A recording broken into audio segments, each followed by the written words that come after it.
कल देश 74वां गणतंत्र दिवस मनाएगा। गणतंत्र दिवस की पूर्व संध्या पर दिल्ली का लुटियन इलाका तिरंगे की रोशनी में नहा रहा है। कल कर्तव्य पथ पर देश की आन बान और शान का प्रदर्शन होगा। इस बार मिस्र के राष्ट्रपति अब्दुल फतेह अल सीसी गणतंत्र दिवस के खास मेहमान हैं। आज राष्ट्रपति द्रौपदी मुर्मू और प्रधानमंत्री नरेंद्र मोदी ने मिस्र के राष्ट्रपति का औपचारिक स्वागत किया। प्रधानमंत्री मोदी ने मिस्र के राष्ट्रपति के साथ द्विपक्षीय वार्ता की। गणतंत्र दिवस की पूर्व संध्या पर प्रधानमंत्री मोदी ने वीरता पुरस्कार से सम्मानित बच्चों के साथ बातचीत की और युवाओं के सांस्कृतिक कार्यक्रम में हिस्सा भी लिया। गणतंत्र दिवस के लिए दिल्ली समेत देश के दूसरे शहरों में सुरक्षा के चाक चौबंद इंतजाम किए गए हैं। गणतंत्र दिवस की पूर्व संध्या पर राष्ट्रपति द्रौपदी मुर्मू ने राष्ट्र के नाम संबोधन दिया और देशवासियों को बधाई दी। उन्होंने कहा कि हम सब एक ही हैं और हम सभी भारतीय हैं।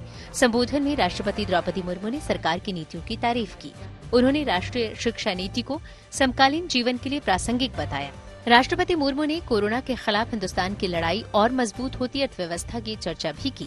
देश के नाम संबोधन में राष्ट्रपति ने G20 बैठक में भारत की अध्यक्षता को बेहतर विश्व के निर्माण में भारत का योगदान बताया। 74वें गणतंत्र की पूर्व संध्या पर आप पहली बार लद्दाख के फॉरवर्ड एरिया से वर्ल्ड एक्सक्लूसिव रिपोर्ट देखेंगे। ये पहला मौका है जब किसी न्यूज चैनल की टीम इस इलाके में पहुंची है। -30 के तापमान और 17,000 फीट से ज्यादा की ऊंचाई पर भारतीय सेना की दमदार तैनाती की ये तस्वीरें आप पहली बार देखेंगे। इस इलाके में भारतीय सेना दुश्मन, हालात और मौसम तीनों से लड़ाई लड़ रही है। इस बेहद खास कार्यक्रम का प्रसारण आप आज तक पर थोड़ी देर बाद यानी 10 बजे देख सकते हैं। पर्वतों की ये ऊंचाइयां, माइनस में तापमान केवल एक आंकड़ा नहीं है, ये एक सशक्त गणतंत्र की समूची तस्वीर है। 131वें दिन भारत जोड़ो यात्रा पर मौसम की मार पड़ी। जम्मू कश्मीर के रामबन में जोरदार बारिश के बाद यात्रा रद्द कर दी गई। लैंडस्लाइड और भारी बारिश के कारण कई सड़कें ब्लॉक हो गईं। इसी वजह से यात्रा का दूसरा चरण रद्द कर दिया गया। कल गणतंत्र दिवस की वजह से भारत जोड़ो यात्रा नहीं होगी। यात्रा फिर से 27 जनवरी को बनिहाल से शुरू होगी और फिर कश्मीर घाटी में प्रवेश करेगी। भारत जोड़ो यात्रा की शुरुआत 7 सितंबर को हुई थी। भारत जोड़ो यात्रा का समापन 30 जनवरी को श्रीनगर में होगा। जेडीयू में घमासान जारी है। उपेंद्र कुशवाहा ने नीतीश कुमार के बयान पर पलटवार किया और कहा कि अच्छा कहा भाई साहब आपने।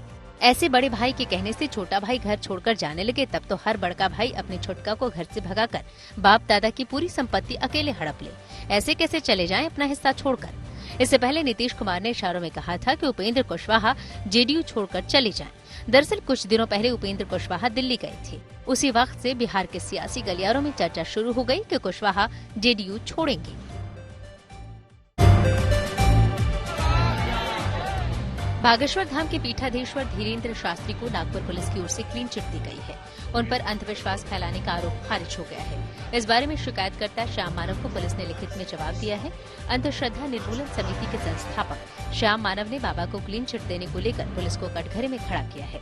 उधर बाबा ने रामचरितमानस को राष्ट्रीय ग्रंथ घोषित करने की मांग की है। इस बीच बागेश्वर धाम में श्रद्धालुओं की तादाद लगातार बढ़ रही है, जिसे देखते हुए धाम में निर्माण कार्य शुरू किए गए हैं।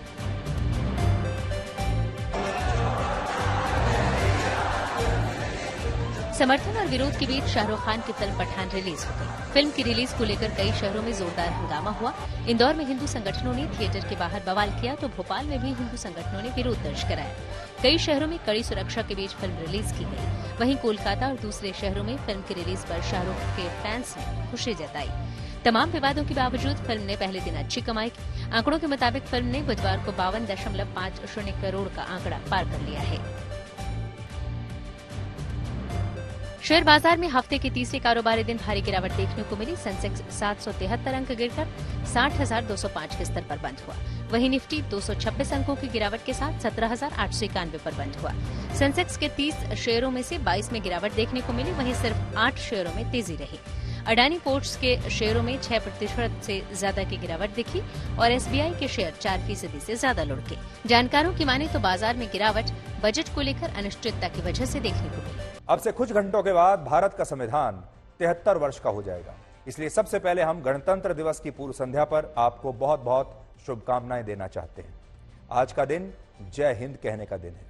भारत में आज 2 फिल्मों की स्क्रीनिंग ने हंगामा मचाकर रखा है।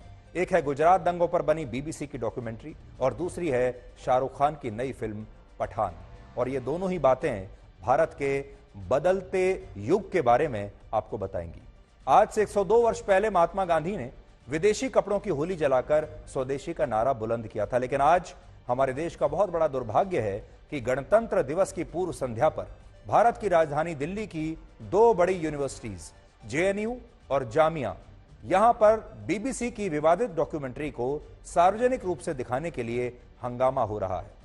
इसलिए आज हम आपको सबसे पहले तो यह बताएंगे कि जेएनयू और जामिया में ऐसा क्या है कि यहां के छात्र यूनिवर्सिटीज को भारत विरोधी गतिविधियों का एक बहुत बड़ा थिएटर बनाना चाहते हैं।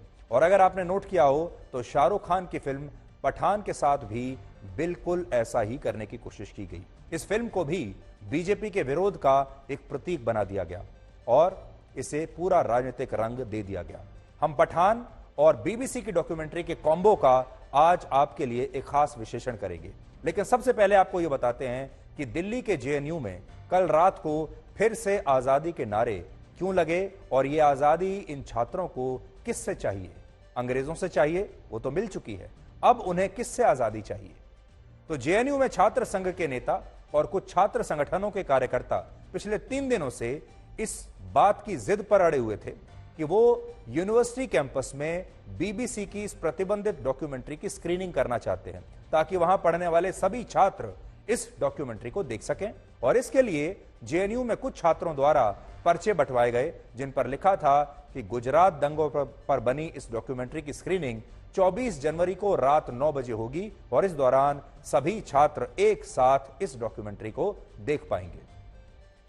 लेकिन जब यूनिवर्सिटी के प्रशासन को इसके बारे में पता चला तो उसकी तरफ से एक एडवाइजरी जारी की गई जिसमें लिखा था कि यूनिवर्सिटी के अंदर इस डॉक्यूमेंट्री को दिखाना नियमों के खिलाफ होगा और जो छात्र ऐसा करेगा उसके खिलाफ कड़ी कार्रवाई की जाएगी।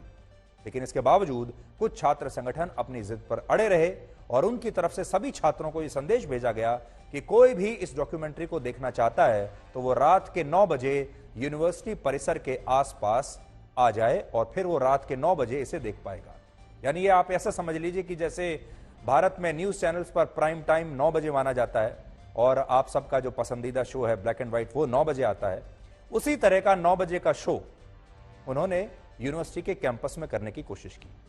बड़ी बात यह है कि यूनिवर्सिटी प्रशासन को जब यह पता चला कि उसकी एडवाइजरी के बावजूद कुछ छात्र संगठन इस डॉक्यूमेंट्री की स्क्रीनिंग करने वाले हैं तो उसने निर्धारित समय से आधा घंटा पहले यानी रात लगभग 8:30 बजे यूनिवर्सिटी कैंपस के अंदर बिजली की सप्लाई को काट दिया और इसके बाद वहां ब्लैकआउट हो गया, अंधेरा हो गया और ऐसा इसलिए किया गया ताकि प्रोजेक्टर पर इस डॉक्यूमेंट्री को ना दिखाया जा सके।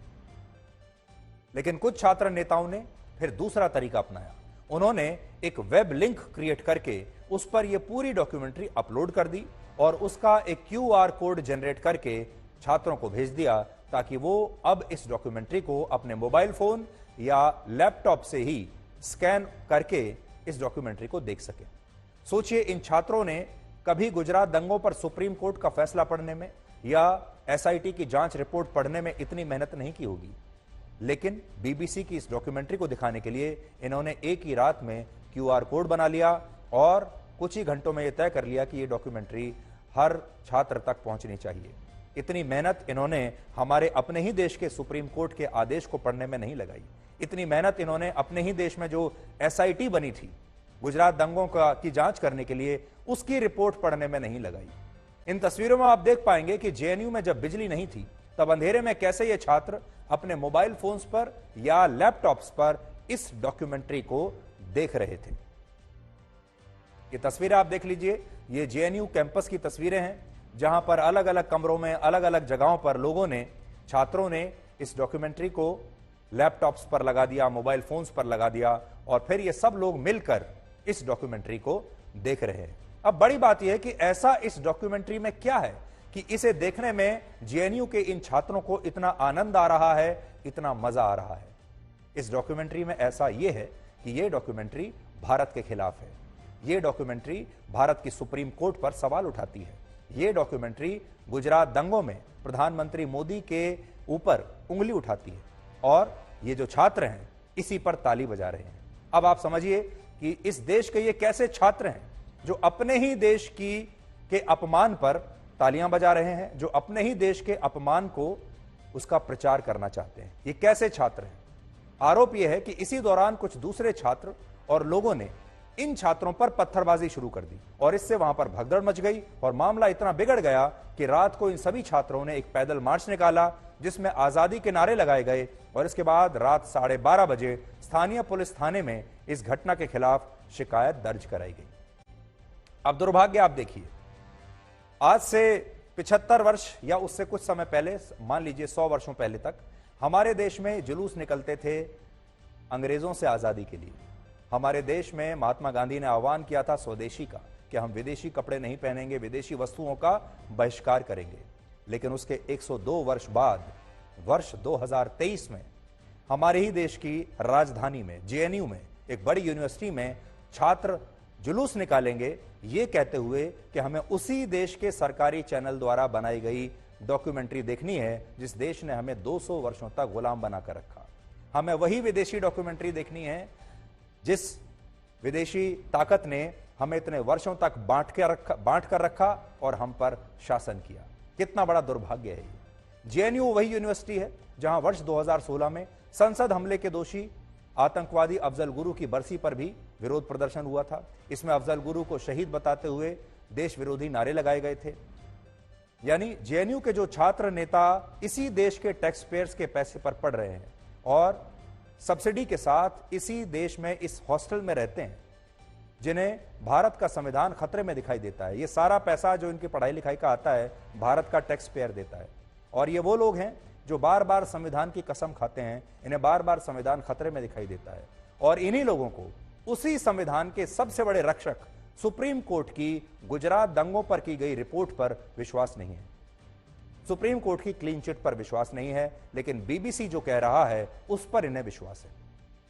और यहां बात सिर्फ जेएनयू की नहीं है, आज दिल्ली की जामिया यूनिवर्सिटी में भी बड़ा हंगामा हुआ और यहां भी कुछ छात्र नेता इस डॉक्यूमेंट्री को यूनिवर्सिटी में दिखाने की मांग पर अड़े रहे और इस दौरान जेएनयू में हुई इस घटना के खिलाफ भी जामिया मिलिया इस्लामिया के छात्रों ने जबरदस्त विरोध किया और इस दौरान पुलिस की तरफ से 4 छात्रों को हिरासत में ले लिया गया, जिससे यूनिवर्सिटी में काफी तनाव है।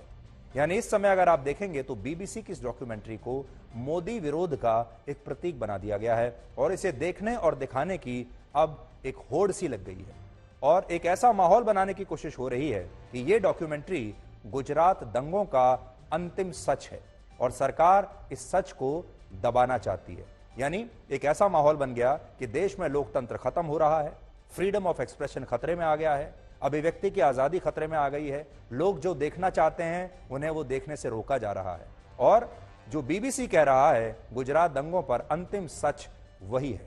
ये एक माहौल है और जितने लोग इस डॉक्यूमेंट्री को देखेंगे असल में वो मोदी विरोध का एक प्रतीक माना जाएगा। यानी जो भी इसे देखेगा वो सांकेतिक रूप से मोदी का विरोध कर रहा है और यही वजह है कि यह विरोध संक्रमण की तरह अब भारत की कई यूनिवर्सिटीज में फैल गया है और ये वही यूनिवर्सिटीज हैं जहां पहले भी आतंकवादियों की फांसी पर शोक मनाया गया है और पहले भी भारत विरोधी नारे लगाए गए हैं। कोलकाता की प्रेसिडेंसी यूनिवर्सिटी में रोक के बावजूद कुछ छात्र संगठनों ने यह ऐलान किया है कि 27 जनवरी को और फिर 1 फरवरी को कैंपस में इस डॉक्यूमेंट्री की ओपन स्क्रीनिंग की जाएगी। तो ये आग अब कोलकाता तक पहुंच गई। कोलकाता की एक और जादवपुर यूनिवर्सिटी में भी यह घोषणा की गई है कि वहां 27 जनवरी को ये जो है गुजरात दंगों पर बनी ये फिल्म दिखाई जाएगी। और कुछ दूसरी यूनिवर्सिटीज भी और कॉलेज भी ऐसे हैं जहां इसकी स्क्रीनिंग रोक के बावजूद पहले हो चुकी है और इनमें दिल्ली के जेएनयू के अलावा केरल की कुन्नूर यूनिवर्सिटी, केरल का त्रिवेंद्रम लॉ कॉलेज और हैदराबाद यूनिवर्सिटी शामिल है। अब सोचिए ये कौन से छात्र हैं जिन्हें पढ़ाई नहीं करनी, ये कौन से छात्र हैं जिन्हें अपनी परीक्षाओं की नहीं पड़ी, ये कौन से छात्र हैं जो सिर्फ मोदी विरोध देखना चाहते हैं, मोदी विरोध करना चाहते हैं, ये कौन से छात्र हैं जो सिर्फ ये देखना चाहते हैं कि बीबीसी गुजरात दंगों के बारे में क्या सोचता है। अब बड़ा सवाल यह है कि इस फिल्म में आखिर ऐसा है क्या कि हमारे देश को कमजोर करने वाला ये जो हाफ फ्रंट है, आपने देखा होगा हम हमेशा कहते हैं कि भारत 2.5 फ्रंट पर लड़ रहा है, 2.5 फ्रंट पर लड़ रहा है। एक फ्रंट है पाकिस्तान, दूसरा फ्रंट है चीन और आधा फ्रंट है हमारे ही देश के अपने लोग। ये आधा फ्रंट वो फ्रंट है जिसने हमेशा हमें परेशान किया है। जब मुगल आए थे तब भी ये आधा फ्रंट हिंदुस्तान को छोड़कर मुगलों के साथ मिल गया था अपने लालच के लिए। जब अंग्रेज आए तो यह आधा फ्रंट अंग्रेजों के साथ मिल गया और इन्होंने हिंदुस्तान को अंग्रेजों का गुलाम बना दिया, तब भी अपने लालच के लिए। और फिर जब अंग्रेजों से हमें आजादी मिली, अब यही आधा फ्रंट जो है अब कभी पाकिस्तान का साथ देता है, कभी चीन का साथ देता है और अपने देश के लोगों द्वारा चुनी हुई सरकार का हमेशा विरोध करता है। ये सबसे खतरनाक वो आधा फ्रंट है जो हमारे देश में ही रहता है। ये हमारे ही लोग हैं, हमारे ही नागरिक हैं और इन्हें कई बार गद्दार भी कहा जाता है। इसे देश के छात्रों को किसी भी कीमत पर जो है ये फ्रंट दिखाना चाहता है इस डॉक्यूमेंट्री को, और इसका कारण है प्रधानमंत्री मोदी और उनका विरोध। और आज हमारे देश के तमाम शैक्षिक संस्थानों का मोदी विरोध के लिए इस्तेमाल हो रहा है और कहा जा रहा है कि अगर छात्रों को इस डॉक्यूमेंट्री को देखने से रोका जाता है तो ये उनके मौलिक अधिकारों का उल्लंघन है। अब आप खुद सोचिए, इन तमाम छात्रों के मौलिक अधिकार क्या हैं और इन्हें क्या चाहिए? इन्हें अच्छी यूनिवर्सिटी मिल रही है, अच्छे कॉलेज चाहिए, अच्छा कैंपस चाहिए, अच्छा क्लासरूम चाहिए, अच्छे प्रोफेसर चाहिए, अच्छी किताबें चाहिए, अच्छा इंफ्रास्ट्रक्चर चाहिए ताकि ये पढ़ाई कर सके। और ये सब कुछ इनके साथ है, इनके पास है ये सब कुछ, लेकिन ये छात्र अब ये नहीं चाहते। अब ये मांग क्या रहे हैं? ये बीबीसी की डॉक्यूमेंट्री मांग रहे हैं। ये कह रहे हैं कि हमें वो डॉक्यूमेंट्री देखनी है और दिखानी है। ये आतंकवादी अफजल गुरु और याकूब मेमन की फांसी का शोक मनाना चाहते हैं, पाकिस्तान और चीन का समर्थन करना चाहते हैं, भारतीय सेना पर सवाल उठाना चाहते हैं।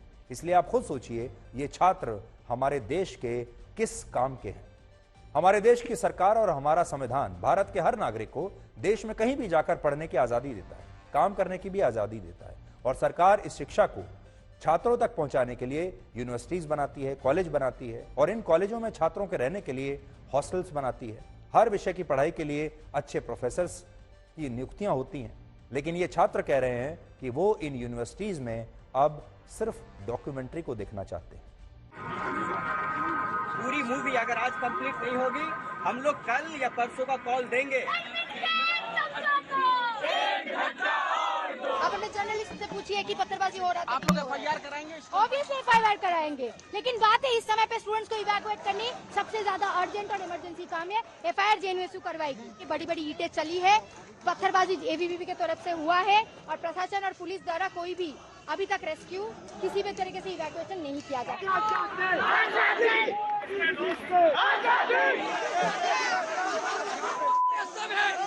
अगर यहाँ मीडिया नहीं होती तो मैं पक्का कह सकता हूँ इनकी मॉब लिंचिंग हो गई होती, क्योंकि आप देखिए जिस तरीके की तैयारी है। नीतीश नारायणन एसएफआई कैडर हैं, ये यहाँ देखिए क्या कर रहे हैं, झाड़ियों में लाठी डंडे लेकर के। जो तमाम ये लोग जो हैं, ये जेएनयू के अंदर जामिया के लोग, दिल्ली यूनिवर्सिटी के लोग, ये लोग क्या कर रहे हैं? ये जो चेहरे हैं इसमें से सिर्फ 2 जेएनयू के हैं, बाकी सब ये लोग कौन है? मीडिया के। ये एबीपी का तो एक्टिविस्ट था नहीं, जो भी हम फुटेज दिखा रहे हैं मीडिया के नाम बाहर से लोग हैं। एग्जैक्टली ये सब बाहर के। क्यों कर रहे हो? ऊपर आ जाओ, ऊपर लेके स्क्रीनिंग अभी कैसे हो सकती है, क्योंकि हमें करनी ही नहीं दी जा रही है। हम अंदर ही नहीं जा सकते। हमारे आधे एसएफआई स्टूडेंट्स और एक्टिविस्ट को उठा लिया गया है जिनका हमें वेयर अबाउट्स पता नहीं है, और आधे लोग अभी आपके सामने घिसट गए। स्टूडेंट्स घुसने की कोशिश कर रहे हैं। स्टूडेंट्स का कहना है वो यहाँ पढ़ते हैं, उन्हें अंदर जाने की अनुमति देनी चाहिए, लेकिन जो प्रशासन है वो स्टूडेंट्स को अंदर घुसने नहीं दे रहा है। और यही कारण है कि गेट के ऊपर, गेट नंबर 7 के ऊपर यहाँ पे ये सीन्स जो है वो आप लोग तानाशाही कह रहे हैं। आपको लगता है प्रशासन तानाशाही कर रहा है? हम 9 बजे सुबह आ जाते हैं लाइब्रेरी, और हम खाना भी होता है अंदर, कैंटीन भी बंद कर रखी है इन लोगों ने। नहीं दिया जा रहा है। बोर्ड कितने बड़ा करो, हमारी जैसे अंदर कोई आतंकवादी बैठा हो अंदर। ये मेन गेट है, 7 नंबर गेट है जामिया का, और यहाँ पे स्टूडेंट्स और अथॉरिटी के बीच में इस समय गहमा गहमी चल रही है। क्यों सोचा जेएनयू के बाद की जामिया में भी डॉक्यूमेंट्री की स्क्रीनिंग होनी चाहिए? ये हमने जेएनयू के बाद नहीं सोचा, ये कॉल हमारी शाम को आ चुकी थी कल, क्योंकि as students and specially a public university हमारा पूरा हक है कि हम यहाँ की पब्लिक स्पेसेस को यूज कर सके अपना फ्रीडम ऑफ एक्सप्रेशन के लिए। कोई भी चीज बैन हो रही है अगर, that is completely not right. This series tells the story of Narendra Modi's troubled relationship with India's Muslims. आज आपको यह भी पता होना चाहिए कि ये जितने भी लोग इस डॉक्यूमेंट्री को मोदी के सांकेतिक विरोध का प्रतीक बनाना चाहते हैं, ये लोग असल में छात्र नहीं हैं। ये राजनीतिक पार्टियों की छात्र इकाइयों के फुल टाइम नेता हैं और फुल टाइम कार्यकर्ता हैं। दिल्ली के जेएनयू में जिन छात्रों द्वारा ये डॉक्यूमेंट्री दिखाई गई, वो छात्र असल में कांग्रेस की छात्र इकाई एनएसयूआई और लेफ्ट पार्टियों के छात्र संगठन स्टूडेंट्स फेडरेशन ऑफ इंडिया के नेता हैं और कार्यकर्ता हैं। इनका पढ़ाई लिखाई से कोई मतलब नहीं है, इन्हें आगे चलकर नेता बनना है, इन्हें आगे चलकर चुनाव लड़ने हैं। इसी तरह जामिया यूनिवर्सिटी में भी लेफ्ट पार्टियों का यही छात्र संगठन इस डॉक्यूमेंट्री को देखने और दिखाने की मांग कर रहा है। और केरल के जिन विश्वविद्यालयों और कॉलेजों में इसकी स्क्रीनिंग की गई, उसके पीछे भी लेफ्ट पार्टियों के यही छात्र संगठन है। और कोलकाता के जिन विश्वविद्यालयों में इस डॉक्यूमेंट्री को दिखाने का ऐलान किया गया है, उसके पीछे भी छात्र नहीं बल्कि ऑल इंडिया स्टूडेंट्स एसोसिएशन है और यह भी लेफ्ट पार्टियों की एक छात्र इकाई है। इसलिए इन्हें छात्र कहना गलत होगा। ये छात्रों के भेष में विपक्षी पार्टियों के फुल टाइम जूनियर नेता हैं और जूनियर कार्यकर्ता हैं। दूसरी बात यह है कि इस मामले में ब्रिटेन के प्रधानमंत्री ऋषि सुनक भारत के साथ हैं और उन्होंने कहा कि वो इस डॉक्यूमेंट्री को सही नहीं मानते और इस मुद्दे पर अमेरिका ने भी भारत का समर्थन किया है। अब आप सोचिए, पॉइंट हमारा यह है कि जिस देश का ये चैनल है बीबीसी, उसी देश के प्रधानमंत्री ये कह रहे हैं कि वो भारत के साथ है। दूसरा जो देश है बड़ा, यूनाइटेड स्टेट्स ऑफ अमेरिका, वो भी इस मुद्दे पर भारत के साथ है। वो इस डॉक्यूमेंट्री को तूल नहीं देना चाहते। ये दोनों देश अलग बात कर रहे हैं, लेकिन हमारे देश के जो लोग हैं, हमारे अपने ही लोग, वो इनसे इत्तेफाक नहीं रखते। देखिए ये ऋषि सुनक ने क्या कहा। Position on this has been clear and long-standing and hasn't changed. Of course, we don't tolerate persecution where it appears anywhere, but I'm not sure I agree at all with the characterization that the honourable gentleman has put forward. That completes Prime Minister's question. With the documentary you're referring to, I am very familiar with the shared values that connect the United States and India as two thriving, vibrant democracies. When we have concerns about actions that are taken in India, we've voiced those. We've had an occasion to do that, but we want first and foremost to reinforce those values that are at the heart of our relationship. मैं यहां पर यह बिल्कुल नहीं कह रहा हूं कि हमें इन देशों से कोई सर्टिफिकेट चाहिए। मेरे कहने का यह भी मतलब नहीं है कि अगर इस मुद्दे पर इन देशों ने हमें हमारा साथ दे दिया तो यही अंतिम सत्य है। असल में हमें इनकी तरफ देखना भी नहीं चाहिए। लेकिन यह भी सच है कि कम से कम इस डॉक्यूमेंट्री के मुद्दे पर ये दोनों देश भारत के साथ खड़े हैं।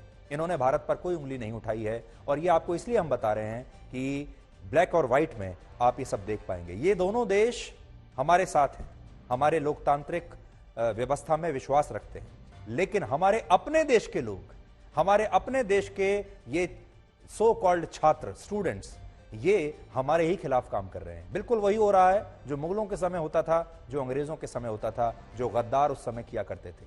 अब आप ये देखिए कि इस मुद्दे पर आज भारत की विपक्षी पार्टी कांग्रेस ने क्या किया।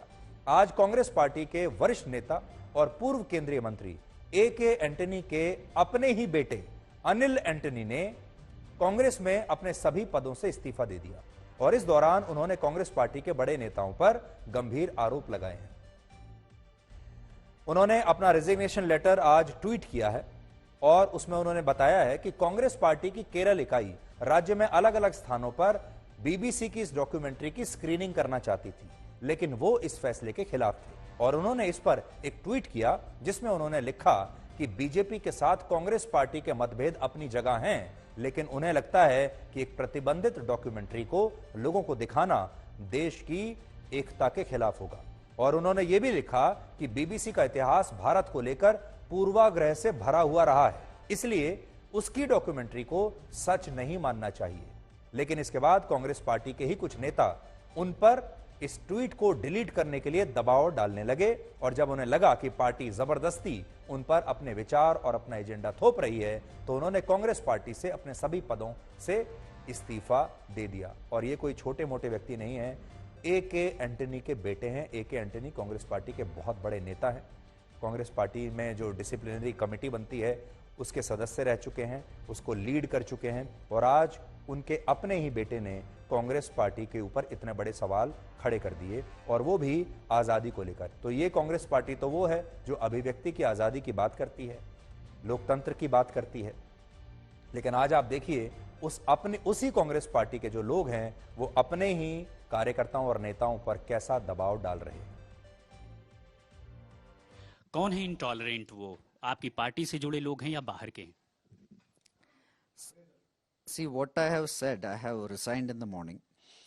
It's a set of events that started from maybe 24 hours back, where I do believe that I made a tweet with very good intentions, with a lot of interest, especially our national interest in mind. In that tweet yesterday itself, I had said something which was very clear. And that is, I as a person, especially from where I come from, I have a lot of huge difference of opinion with the BJP. But when it comes to certain things, especially things pertaining to our core interest, our core national interest, including any threat to our sovereignty, these are not issues we should be playing politics with. अब बड़ा सवाल यह है कि हमारे देश के लोग आज भी पश्चिमी देशों से ही सर्टिफिकेट क्यों लेना चाहते हैं। आज के दिन इस पर भी चर्चा होनी चाहिए। कल हमारा गणतंत्र दिवस है। ये पश्चिमी देश हमें ये बताते हैं कि भारत में मानव अधिकारों की क्या स्थिति है, भारत में हैप्पीनेस इंडेक्स कैसा है, हमारे देश के लोग कितने खुश हैं, हमारे यहाँ डेमोक्रेसी का इंडेक्स कैसा है, यही देश बताते हैं। हमारे बेस्ट राइटर्स कौन से हैं, हमारी बेस्ट फिल्म कौन सी है, हमारी बेस्ट किताब कौन सी है, उसका सर्टिफिकेट भी यही देश देते हैं। आपने देखा होगा हमारे जो बेस्ट फिल्में हैं उसके लिए भी हमें बाहर से ही सर्टिफिकेट मिलता है, और बाहर के लोग ही हमें ये भी बताते हैं कि कश्मीर फाइल्स जो है वो अच्छी फिल्म नहीं है, उन्हीं की बात मानते हैं हम। यही देश बताते हैं कि भारत की सरकार कैसा काम कर रही है, भारत की अर्थव्यवस्था कैसी है, भविष्य में कैसी रहेगी, और दुनिया की टॉप 100 यूनिवर्सिटीज कौन सी हैं, टॉप 50 कंपनियां कौन सी हैं, ये भी यही देश तय करते हैं। इन्हीं का मीडिया तय करता है, इन्हीं की बड़ी बड़ी मीडिया संस्थान जो हैं वो ये बताते हैं कि कौन बड़े लोग हैं, कौन अच्छा कर रहे हैं, कौन खराब कर रहे हैं, और ये लोग ये भी बताते हैं कि अलग अलग मामलों में असली दोषी कौन है और निर्दोष कौन है, जैसे अब ये गुजरात दंगों में बता रहे हैं। और हमारे देश का एक खास वर्ग इन देशों से मिले ऐसे ही सर्टिफिकेट्स और पुरस्कारों को अंतिम सत्य मान लेता है। एक उदाहरण आपको देते हैं। पिछले साल एक सुपरहिट फिल्म आई थी हमारे देश में जिसका नाम था RRR। आपने अब तक देख ली होगी, नाम तो जरूर सुना ही होगा। ये एक शानदार फिल्म थी जिसे हमारे देश के लोगों ने थिएटर में जाकर देखा। इसे हमारे देश के लोगों ने शानदार होने का सर्टिफिकेट दिया, इस फिल्म को बहुत प्यार दिया, इसे सुपर हिट कर दिया। हमारे देश में चारों तरफ इसके बारे में चर्चा हो रही थी। लेकिन जब से इस फिल्म के एक गाने को गोल्डन ग्लोब अवार्ड मिला है और इस फिल्म का ये गाना अब ऑस्कर अवार्ड्स के लिए नॉमिनेट हुआ है, तब से हमारे देश के मीडिया में और अखबारों में ये खबरें अब फ्रंट पेज पर छप रही हैं, और इस फिल्म को देखने का जो नजरिया है वो पूरी तरीके से अब बदल गया है। अब ये फिल्म हमें पहले से कहीं ज्यादा शानदार लगती है, अब ये फिल्म हमें पहले से कहीं ज्यादा बड़ी लगती है, अब ये कलाकार हमें पहले से कहीं ज्यादा बड़े कलाकार लगने लगे हैं। और ये हो इसलिए रहा है क्योंकि हमारे देश का एक वर्ग पश्चिमी देशों से इस फिल्म के सर्वश्रेष्ठ होने का सर्टिफिकेट मिलने का इंतजार कर रहा था। जैसे ही ये सर्टिफिकेट मिला RRR को, आप देखिए, अपने ऊपर भी ये टेस्ट करके देखिए कि अब जब से आपको ये पता चला है कि विदेशों में इस फिल्म को अवार्ड मिल रहे हैं, जो कि अच्छी बात है, हम इसके खिलाफ बिल्कुल नहीं है। उसके जो प्रोड्यूसर्स हैं, डायरेक्टर हैं, उसकी जो पूरी टीम है वो बधाई की पात्र है। लेकिन हम सिर्फ ये कहना चाहते हैं कि हमारे देश से जो इस फिल्म को पुरस्कार मिला, जो दर्शकों का प्यार मिला, क्या वो काफी नहीं था? समझने वाली बात यह है कि BBC की इस विवादित डॉक्यूमेंट्री की तरह शाहरुख खान की नई फिल्म पठान के साथ भी ऐसा ही माहौल बनाने की कोशिश की गई और इस फिल्म को बीजेपी के विरोध का एक प्रतीक बना दिया गया और लोगों ने पठान को भी राजनीतिक रंग में रंग दिया। लेकिन आज हम आपको बताना चाहते हैं कि आज पठान रिलीज हो गई है और आज पठान को बहुत अच्छी ओपनिंग मिली है। दोपहर 3 बजे तक यह फिल्म 20 करोड़ रुपए का बिजनेस कर चुकी थी और ऐसा अनुमान लगाया जा रहा है कि आज रात तक यह फिल्म लगभग 50 करोड़ रुपए का बिजनेस कर चुकी होगी। इसके अलावा इस फिल्म ने एडवांस बुकिंग का भी नया रिकॉर्ड बनाया और बाहुबली 2 के बाद किसी भी फिल्म की 5,56,000 टिकटें एडवांस में बुक हुई हैं। यह नया रिकॉर्ड है। बाहुबली 2 की 6.5 लाख टिकटें पहले से ही बुक हो गई थी और इससे यह पता चलता है कि हमारे देश में जो कट्टरपंथी ताकतें हैं वो मुट्ठी भर है, उनका ज्यादा प्रभाव नहीं है और ये एक तरह से लोकतंत्र की भी जीत है। तो अगर आप पठान फिल्म की आज का जो प्रदर्शन है उसे देखेंगे तो तो आप ये कह सकते हैं कि आज जो अच्छी ओपनिंग पठान फिल्म की हुई है वो हमारे देश में लोकतंत्र की जीत है। उससे आपको ये पता चलेगा कि हमारे देश में आम दर्शक जो है, जो धर्म देखकर फिल्म देखने नहीं जाता, जो राजनीति देखकर फिल्म देखने नहीं जाता, उसकी संख्या कहीं ज्यादा है। और जो कट्टरपंथी लोग हैं हमारे देश में, जो इस तरह की फिल्मों का विरोध करते हैं, वो न्यूज चैनल्स पर हेडलाइन बना सकते हैं, अखबारों में हेडलाइंस बना सकते हैं, सोशल मीडिया पर छाए रह सकते हैं अपने वीडियोस डालकर। आपने देखा होगा कितने सारे वीडियोस इस फिल्म को लेकर अब तक आ चुके हैं जब इस फिल्म का विरोध हो रहा था, और लगातार ये फिल्म ट्रेंड कर रही थी इस वजह से क्योंकि इसका विरोध हो रहा है। लेकिन आज आपको ये पता चलेगा कि फिल्म तब भी अच्छा प्रदर्शन कर रही है। तो ये भी एक तरीके से अभिव्यक्ति की आजादी की एक जीत है। और ऐसे लोगों से सावधान रहिए जो लोग ये कहते हैं कि इस फिल्म को देखने का मतलब है कि आप बीजेपी के खिलाफ हैं।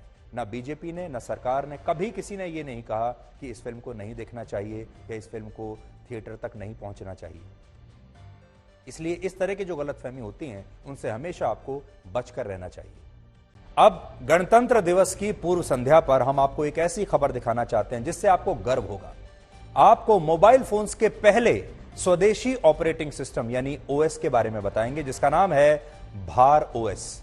यानी भार जो शब्द है, भार BHAR, ये भारत से बना है और ओएस का अर्थ है ऑपरेटिंग सिस्टम, इसीलिए इसको भार ओएस कहा गया। भारत में बना ये ऑपरेटिंग सिस्टम अब एप्पल के iOS और गूगल के एंड्रॉयड को कड़ी टक्कर देगा। ऑपरेटिंग सिस्टम एक सिस्टम सॉफ्टवेयर होता है जो हार्डवेयर और सॉफ्टवेयर रिसोर्सेज के बीच एक महत्वपूर्ण कड़ी का काम करता है। आप ऐसे समझिए कि हार्डवेयर होता है आपका मोबाइल फोन।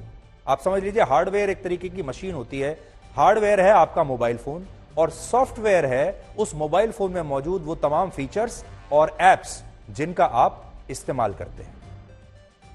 मान लीजिए अगर आप व्हाट्सएप का इस्तेमाल करते हैं तो व्हाट्सएप जो है वो सॉफ्टवेयर है, और जिस फोन में आप व्हाट्सएप का इस्तेमाल कर रहे हैं वो फोन हार्डवेयर है। मान लीजिए आप कोई भी फोन इस्तेमाल करते हैं, चाहे वो किसी भी कंपनी का, या आप उसमें कोई ऐप का इस्तेमाल करते हैं, तो ये सारी प्रोग्रामिंग आपका मोबाइल फोन इसलिए कर पाता है क्योंकि उसके पास एक ऑपरेटिंग सिस्टम होता है। और भारत सरकार के सहयोग से जिस नए मेड इन इंडिया सॉफ्टवेयर को लॉन्च किया गया है वो भी एक ऑपरेटिंग सिस्टम है और इसका नाम है भार OS। अब सवाल है कि इस ऑपरेटिंग सिस्टम की जरूरत हमें क्यों पड़ी? तो इसका कारण यह है कि अभी पूरी दुनिया में मोबाइल ऑपरेटिंग सिस्टम की जो मार्केट है, बाजार है, उस पर एक तरीके से दो ही कंपनियों का पूरा नियंत्रण है, और ये दोनों कंपनियां अमेरिका की कंपनियां हैं। इनमें पहली कंपनी है गूगल, जिसके ऑपरेटिंग सिस्टम का नाम है एंड्रॉइड, और दूसरी कंपनी है एप्पल, जिसके ऑपरेटिंग सिस्टम का नाम है iOS यानी आईफोन ऑपरेटिंग सिस्टम। पूरी दुनिया में फिलहाल जितने भी मोबाइल फोन इस्तेमाल हो रहे हैं उनमें से लगभग 71% में गूगल का एंड्रॉइड ऑपरेटिंग सिस्टम इस्तेमाल होता है। यानी मोबाइल फोन बनाने वाली कंपनी किसी भी देश की हो, कोई भी हो, उसमें ऑपरेटिंग सिस्टम गूगल का ही होता है, जिसे एंड्रॉइड कहते हैं। जबकि लगभग 28.5% मोबाइल फोन्स में एप्पल कंपनी का ऑपरेटिंग सिस्टम होता है। हालांकि बड़ा फर्क यहां पर यह है कि एप्पल का जो ऑपरेटिंग सिस्टम है ये ओपन सोर्स नहीं है, और एप्पल के प्रोडक्ट्स में ही आपको ये ऑपरेटिंग सिस्टम मिलता है। यानी एप्पल ने अपने फोन्स के लिए और अपने लैपटॉप्स के लिए खुद का ऑपरेटिंग सिस्टम तैयार किया, और ये आपको सिर्फ एप्पल के फोन्स में ही मिलता है। एप्पल इसे दूसरे फोन्स को नहीं देता, लेकिन गूगल एंड्रॉइड को बाकी के फोन्स को भी बेचता है। कहने का मतलब यह कि मान लीजिए दक्षिण कोरिया की कंपनी सैमसंग जब कोई मोबाइल फोन बनाती है तो उसमें अमेरिका की गूगल कंपनी का एंड्रॉइड ऑपरेटिंग सिस्टम होता है, लेकिन एप्पल जब अपना आईफोन बनाता है तो उसमें एप्पल कंपनी का ही खुद का ऑपरेटिंग सिस्टम होता है। आज बड़ी बात यह है कि आप चाहे सैमसंग ले लीजिए, चाहे कोई चाइनीज फोन ले लीजिए, चाहे और कोई कंपनी का फोन ले लीजिए, आपको उसमें एंड्रॉइड सिस्टम ही मिलेगा। जो उसका ओएस होगा वो एंड्रॉइड होगा। यानी एंड्रॉइड जो है वो तमाम दुनिया भर के मोबाइल फोन्स बनाने वाली कंपनियों को अपना ऑपरेटिंग सिस्टम बेचता है, जबकि एप्पल बेचता नहीं है, वो सिर्फ अपने लिए बनाता है। अब मुद्दा यह है कि भारत में मोबाइल फोन यूजर्स की संख्या है लगभग 120 करोड़, जिनमें से 60 करोड़ यूजर्स स्मार्टफोन का इस्तेमाल करते हैं, और इनमें भी 2018 से 2022 के बीच जो स्मार्टफोन्स हैं उनमें से लगभग 92.4% में गूगल का एंड्रॉइड ऑपरेटिंग सिस्टम होता है।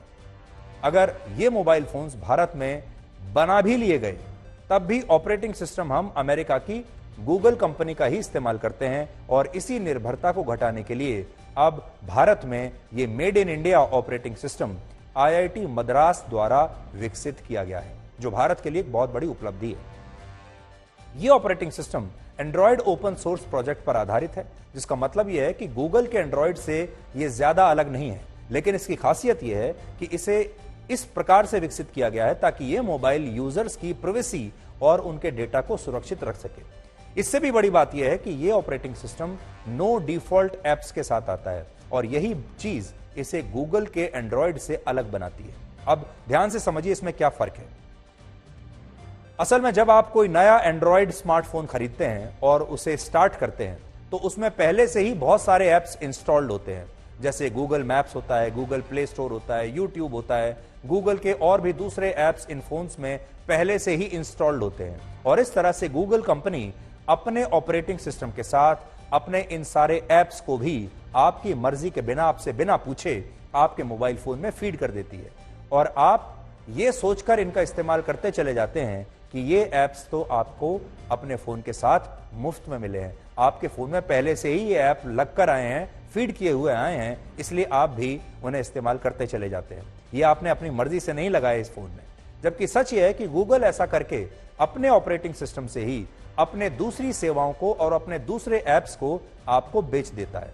लेकिन भारत का जो ऑपरेटिंग सिस्टम है वो ऐसा नहीं है। ये ऑपरेटिंग सिस्टम जिस भी मोबाइल फोन में होगा उसमें पहले से कोई भी ऐप आपको इंस्टॉल्ड नहीं मिलेगा, बल्कि यह फैसला आप पर छोड़ दिया जाएगा कि आप किस ऐप को अपने मोबाइल फोन में डाउनलोड करना चाहते हैं। इसके अलावा इस ऑपरेटिंग सिस्टम में एक प्राइवेट ऐप स्टोर भी होगा जिसे पास का नाम दिया गया है, पास। इस ऐप स्टोर पर उन तमाम ऐप्स की एक अलग से लिस्ट होगी जो आपके डेटा की सुरक्षा के लिहाज से सुरक्षित हैं। इसका यूजर इंटरफेस काफी आसान होगा और यह गूगल के एंड्रॉयड जैसा ही होगा ताकि लोगों को इसे इस्तेमाल करने में कोई परेशानी ना आए और इस ऑपरेटिंग सिस्टम को मैन्युअली अपडेट करने की आपको आवश्यकता नहीं होगी और यह अपने आप ऑटोमेटिकली अपडेट होता रहेगा। एक बात यहां हम स्पष्ट कर दें कि भारत का यह OS Android open source project पर इसलिए आधारित है क्योंकि भारत में ज्यादातर मोबाइल फोन्स और एप्स एंड्रॉयड सॉफ्टवेयर को ही सपोर्ट करते हैं। हालांकि ऐसा भी नहीं है कि भारत ने पहली बार अपना कोई ऑपरेटिंग सिस्टम बनाया हो। उदाहरण के लिए रिलायंस जियो ने अपने फीचर फोन्स के लिए अपना खुद का ऑपरेटिंग सिस्टम विकसित किया था जिसे काई ओएस कहते हैं, लेकिन यह ज्यादा सफल नहीं हुआ। वर्ष 2018 से 22 के बीच जितने मोबाइल फोन्स की बिक्री हुई उनमें सिर्फ 1.6% फोन्स में जियो का अपना ऑपरेटिंग सिस्टम था और यह बात सिर्फ एक कंपनी की नहीं है। कंप्यूटर और लैपटॉप्स को चलाने के लिए भी ऑपरेटिंग सिस्टम्स होते हैं और इनमें भी माइक्रोसॉफ्ट का विंडोज ओएस सबसे ज्यादा इस्तेमाल होता है पूरी दुनिया में, जिसके जवाब में भारत ने 2019 में अपना खुद का ओएस बनाया था जिसे नाम दिया गया था बॉस, BOSS। लेकिन यह भी कामयाब नहीं हुआ और इसकी एक बड़ी वजह यह है कि हमारे देश ने ऑपरेटिंग सिस्टम तो बना लिया, लेकिन जो कंप्यूटर और लैपटॉप बनाने वाली दुनिया की बड़ी बड़ी कंपनियां हैं वो माइक्रोसॉफ्ट और दूसरी टेक्नोलॉजी कंपनियों का ही ऑपरेटिंग सिस्टम खरीदना चाहती हैं। इसलिए हमें कामयाबी तब मिलेगी जब हम एप्पल जैसी कंपनी अपने देश में खड़ी कर लेंगे। उस कंपनी के प्रोडक्ट को पूरी दुनिया खरीदेगी और इन प्रोडक्ट्स में हमारा अपना खुद का ऑपरेटिंग सिस्टम होगा। लेकिन अगर हम ऐसी कंपनी नहीं बनाएंगे तो हमें अपने ऑपरेटिंग सिस्टम के लिए वापस से इन्हीं कंपनियों पर निर्भर होना होगा। इसीलिए आपसे आज ये बात कह रहे हैं कि अगर हम अपना ऑपरेटिंग सिस्टम बनाते हैं तो अब हमें फोन भी अपना बनाना होगा और लैपटॉप भी अपना ही बनाना होगा और फिर उस लैपटॉप में या फोन में अपना ऑपरेटिंग सिस्टम फीड करना होगा। वरना आज अगर हम बना भी लें तो एप्पल का फोन हमारा ऑपरेटिंग सिस्टम नहीं लेगा या एंड्रॉयड गूगल भी अपने फोन में हमारा ऑपरेटिंग सिस्टम नहीं डालेगा, अपना डालेगा। इसके अलावा हमारे देश में कई और प्रयास हुए हैं जिनमें हमारे देश में एक ट्विटर के जैसा प्लेटफॉर्म, एक ऐप बनाने की कोशिश हुई थी जिसका नाम है कू, या फेसबुक और टिकटॉक के फीचर्स को मिलाकर शेयर चैट जैसा एक ऐप बनाया गया था। लेकिन इन ऐप्स की लोकप्रियता और इनका मार्केट साइज वैसा नहीं है जैसा इन बड़ी बड़ी टेक्नोलॉजी कंपनियों का है। इसलिए बड़ा सवाल है कि हम इससे सीख कैसे सकते हैं, क्या सीख सकते हैं। हमारा देश तभी कोई अंतर्राष्ट्रीय ब्रांड या सेवा बना सकता है जब हम खुद अपने अनुभव और अपने लोगों की जरूरत के हिसाब से इनोवेशन करें, जैसा कि हमने डिजिटल पेमेंट ट्रांजैक्शन की इंडस्ट्री में किया है। आज डिजिटल पेमेंट एप्स और डिजिटल सर्विसेज के मामले में भारत पश्चिमी देशों से कहीं ज्यादा आगे है और इस मामले में चीन और अमेरिका जैसे देश भारत के कहीं आसपास भी नहीं है। इसी महीने की 10 तारीख को दुनिया के 10 देशों ने भारत के साथ एक कॉन्ट्रैक्ट किया है, जिसके तहत इन देशों में आने वाले भारतीय वहां के मोबाइल नंबर से भी यूपीआई की मदद से डिजिटल पेमेंट कर पाएंगे। इन देशों में सिंगापुर, ऑस्ट्रेलिया, कनाडा, ब्रिटेन और कनाडा शामिल है। इसके अलावा फरवरी में दुबई में एक समिट होने वाला है, जिसमें बहुत सारे देश भारत के यूपीआई को अपने यहां लाने के लिए एक नया कॉन्ट्रैक्ट हमारे साथ करेंगे। बड़ी बात यह है कि इन देशों ने भारत के ऐसे ऐप्स में भी अपनी दिलचस्पी दिखाई जो डिजिटल सर्विसेज से जुड़े हैं, जैसे डिजी लॉकर, जिसमें आप अपने तमाम जरूरी डॉक्यूमेंट्स डिजिटल तरीके से सुरक्षित रख सकते हैं। और भारत में यह ऐप 14 करोड़ 40 लाख लोग इस्तेमाल कर रहे हैं। और अब ब्रिटेन, यूएई और सऊदी अरब और ओमान जैसे देश भी डिजी लॉकर के लिए भारत के साथ एग्रीमेंट करना चाहते हैं। और बात सिर्फ यहां खत्म नहीं होती। नेपाल, भूटान और ओमान जैसे देश डिजिटल पेमेंट्स के लिए अपने यहां भारत के यूपीआई को लाने की मंजूरी दे चुके हैं और भारत का रुपे कार्ड भी अब एक ग्लोबल करेंसी बन चुका है। वर्ष 2021 में पूरी दुनिया में जितने रियल टाइम डिजिटल पेमेंट्स हुए थे, उनमें अकेले भारत की हिस्सेदारी 41% थी। भारत में पिछले महीने यानी दिसंबर में 12,80,000 करोड़ रुपए के रियल टाइम डिजिटल पेमेंट्स हुए थे। इसके अलावा हमारे देश में कोविड वैक्सीनेशन के लिए जो कोविन ऐप बनाया गया, उस टेक्नोलॉजी को खरीदने के लिए भी दुनिया के कई देश अब लाइन लगाकर खड़े हैं। तो इसका पूरा निचोड़ यह है कि भारत अगर अपने नागरिकों की जरूरतों को ध्यान में रखते हुए कोई इनोवेशन करता है तो हम दुनिया को बड़ी बड़ी कंपनियां दे सकते हैं। यानी हमें दुनिया की बड़ी बड़ी कंपनियों की कॉपी नहीं करनी, नकल नहीं करनी। हमें अपने लोगों की जरूरतों को ध्यान में रखते हुए अपने हिसाब से अपनी टेक्नोलॉजी विकसित अगर हमने की तो हम बहुत अच्छा कर सकते हैं।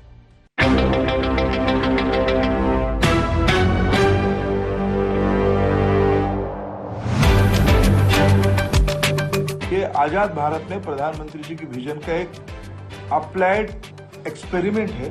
ये आने वाले दिनों में बहुत सक्सेस हो, क्योंकि इसकी मूल बेनिफिशियरी गरीब आदमी होगा।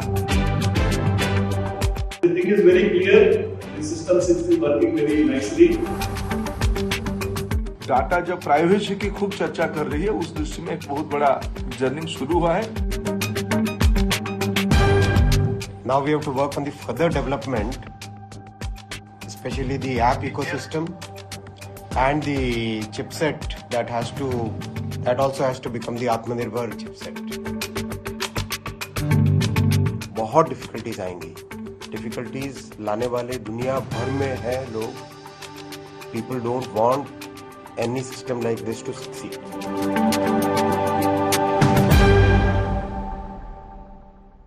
अब हम आपको एक ऐसी खबर दिखाएंगे जो हमारी आजादी का प्रतीक है। ब्रिटेन में चाय और समोसा अब तेजी से लोकप्रिय हो रहा है। अब वहां के स्थानीय लोग भी चाय, बिस्किट और चाय और केक को छोड़कर समोसा खा रहे हैं। एक नए सर्वे में यह पता चला कि ब्रिटेन में लोकप्रिय नाश्ते की सूची में चाय और समोसा दूसरे नंबर पर आ गया है।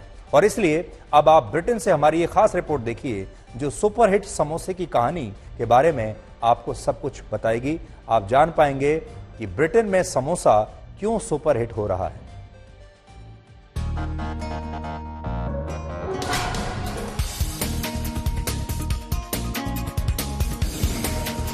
लंदन में ज्यादातर रेस्टोरेंट्स में इस वक्त जिस डिश का सबसे ज्यादा ऑर्डर हो रहा है वो है समोसा और मसाला चाय। सिर्फ भारतीय मूल के लोग ही नहीं, ब्रिटेन के लोग भी समोसा खाना पसंद कर रहे हैं और अपने घरों में बनाते भी हैं। So would you prefer samosa or a biscuit to go with tea? Oh, samosa, yeah. And why is that? At the minute I'm really hungry. And it always reminds me of my friend's mum. She makes samosas for everybody, and like if you go around her house she'll give you whatever curry she made the night before, she sends it away in a Tupperware, and her samosas are famous. Like everyone that knows my friend has tried her mum's samosas. लोग यहाँ चाय के साथ अब biscuit खाना पसंद नहीं कर रहे, बिस्किट की जगह समोसा ले रहे हैं। ये इतना कितनी बार होता है, मतलब how often? It's very often, हमेशा ऑलमोस्ट ऑर्डर्स, कभी समोसा और चाय। चाय हमारी फेमस है क्योंकि हम मसाला चाय बनाते हैं, तो मसाला चाय और समोसे तो एकदम बढ़िया ही आते हैं। हाँ, तो मतलब टॉप 3 अगर आप कहें तो उसमें समोसा कहाँ आता है? टॉप 3 में हम एटलीस्ट टॉप 1 पे आएंगे समोसे। अच्छा। ये इतने बिकते हैं यहाँ टॉप पे मतलब? हाँ, टॉप, एकदम टॉप पे, नंबर 1। भारत की तरह ही ब्रिटेन के रेस्टोरेंट्स में भी कई तरह के समोसे बनाए जा रहे हैं। समोसे के जितने नाम आपने भारत में सुने होंगे उससे ज्यादा लंदन में हैं। तो ये है, और कितने तरह के हैं, मतलब ये क्या क्या है इसमें, क्योंकि यहाँ पे समोसे कई तरह के हो गए, मतलब कुछ वेजिटेबल है। अच्छा, साइजेस के हिसाब से बताइए। तो ये हमारे लैम समोसा है, हाँ। जो मिंट चटनी के साथ सर्व होते हैं, और ये है हमारे वेजिटेबल समोसा जो टैमरिंड चटनी के साथ सर्व होते हैं। हाँ, तो ये अलग अलग तरीके के समोसे, पनीर, लैम, कीमा, हाँ, समोसे का भी रंग रूप बदल दिया है। क्या बात है। तो समोसे भी अपने अलग अलग तरीके के यहाँ के टेस्ट के हिसाब से भी थोड़ा सा ट्विस्ट किया हुआ है, लेकिन समोसा क्या है ये सबको पता है। पश्चिमी देशों में मसालेदार और तीखा खाना कम खाया जाता है, इसीलिए यहाँ समोसे में इस तरह की फीलिंग की जाती है जिससे उसे ब्रिटेन के लोगों के टेस्ट के हिसाब से ढाला जा सके। कि एक नया सर्वे निकला है अतुल जी कि समोसे ने बिस्किट को चाय के साथ के तौर पे मात दे दी है। तो ये आपको कहाँ तक ये खरा है आपके रेस्टोरेंट्स के हिसाब से, और जो लोग चाहते हैं या मांगते हैं? मेरे हिसाब से तो ये एकदम खरा है, प्रॉपर है ये, क्योंकि samosa has been part of British life for quite long time. लोगों को समोसा इस देश में बहुत पसंद है, चाहे उन्होंने कभी इंडियन फूड खाया हो या नहीं खाया हो, समोसा जानते हैं। और मैं हमेशा जिन्होंने नहीं खाया मैं उनको इस तरह से समझाता हूँ कि ये एक किस्म की पाई है। अच्छा। सो जितने भी ब्रिटिश होते हैं दे love pies, so for them samosa is a vegetarian pi. Sometimes chicken है तो चिकन पाई होगी, but it's such a beautiful amalgamation of flavours. अंदर में फिलिंग है, पेस्ट्री है, फ्राइड है। अपनी बॉडी को यही चाहिए होता है, साथ में गर्मा गर्म मसाला चाय मिल जाए तो और क्या चाहिए। कितना आगे बढ़ चुका है samosa in terms of a choice? Samosa I think it's quite up in ranks, you know. आप जैसे बिस्किट की बात कर रहे हैं, मैं तो कहता हूँ कि इस देश में कोई भी आप कुजीन ले लीजिए, उनकी बेस्ट ऑफ बेस्ट डिशेस लगाइए, समोसा टॉप 3 में आएगा। अच्छा। हर कोई इस देश में समोसे को जानता है और मसाले चाय को जानता है। समोसा शब्द ही सभी लोगों को पता है। जिसके पास भी जाएं यहाँ पर उनको कहें कि समोसा खाइएगा, समोसा उन्हें वो भी एक अपने आप में यहाँ की शब्दावली में आ गया है, और मसाला चाय भी। तो आमूमन लोग मसाला चाय और समोसा को अपने नाश्ते का एक हिस्सा मानते हैं, और कई दफा स्कूलों में भी समोसे को लंच के तौर पर भी पेश किया जाता है। रवीना टंडन, आज तक, लंदन। और संसार में मनुष्य एकमात्र प्राणी है जिसका जहर उसके शब्दों में होता है।